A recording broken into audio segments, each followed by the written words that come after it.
Ma, nauuwaw ako. Pwedeng pakiabot ng tubig.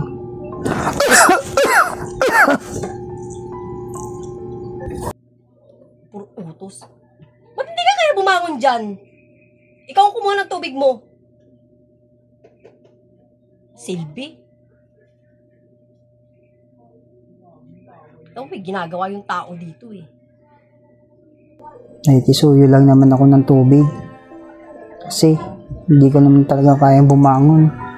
Talagang napakasama ng pakiramdam ko. Yun na nga eh. Tubig lang, hindi mo pa magang kumuha. Ba't di ka tumayo dyan? Ikaw kumuha ng tubig mo. Wala ka na silbi dito sa bahay. Wala na nga tayong makain. Tapos ganyan pa. Kainis.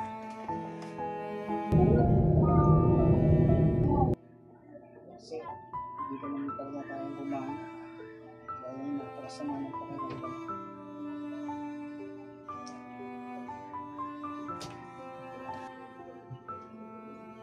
Oh, tubig mo.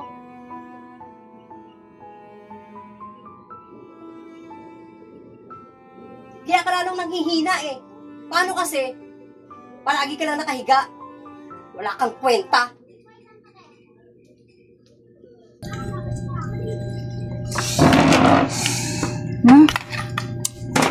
Ano yan? Tuyo na naman ulam?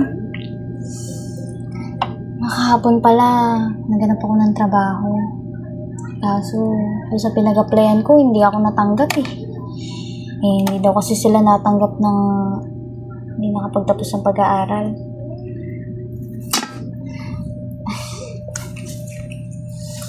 Ma, ba't di na lang kaya natin ipaampun yan si Papa sa mga kapatid niya? Total, wala na rin namang silbi dito eh. Tsaka, nagiging pabigat lang siya dito.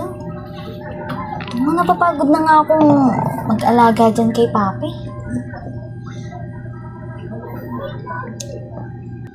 Sige. Sige na. Magpapahinga muna ako. Napagod talaga ako kakahanap ng trabaho. Magtatry ulit ako bukas. Kahit janitress lang sana makuha kong trabaho. Basta, makakuha tayo ng pera. Kumain ka muna. Hindi naman. Yan na lang yung ulam eh. Sige na.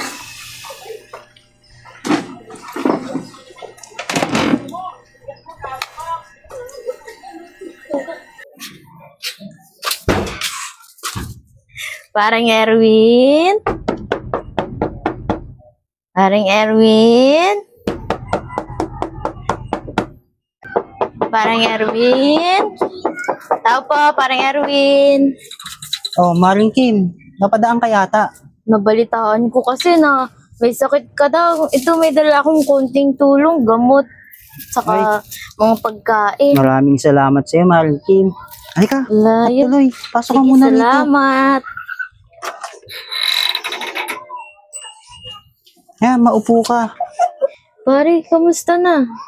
Narinig ko kasi nung nakaraang araw, di daw kayo okay ng pamilya mo ha. Ah, yun? Wala yun. Salamat nga pala sa mga binigay mo. Malaking tulong yun para sa akin. Wala yun pare. Ang mahalaga naman, kumpleto kayong pamilya. Alam nyo, ang pamilya hindi sinusukat sa pera. Ang tunay na yaman ay respeto at malasakit. Kaya nga eh. Salamat nga pala, Mari, sa binigay mo ha. Malaking tulong niyo sa amin. At maraming salamat talaga. Wala yun pare, malit na bagay. O siya, dito na muna ako. Oh, sige, Mari. Magpagaling ka ha. Salamat.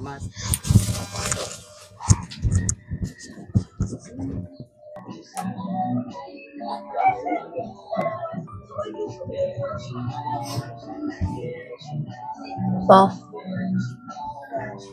pasensya ka lang sa mga nasabi ko sa'yo ha. Sabi ko lang naman yun kasi sa dami ng problema natin, sa hirap ng pinagdadaanan ng buhay natin, kaya nasabi ko yung mga bagay na hindi ko dapat sabihin.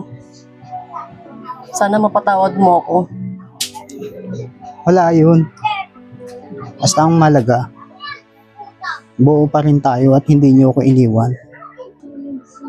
Ako pa, pasensya na po pala sa mga nasabi ko din po ng nakaraang araw dala din po siguro ng kahirapan kaya ako din po nasabi yan sa inyo. Pero, dun ka rin po na-realize na kahit ganyan po kayo, nagsilbi pa rin po kayo sa akin. Ayos lang yan, anak. Basta importante, kakasama tayo. At hindi tayo naghiwalay-walay. Alam niyo, mahal na mahal ko kayo.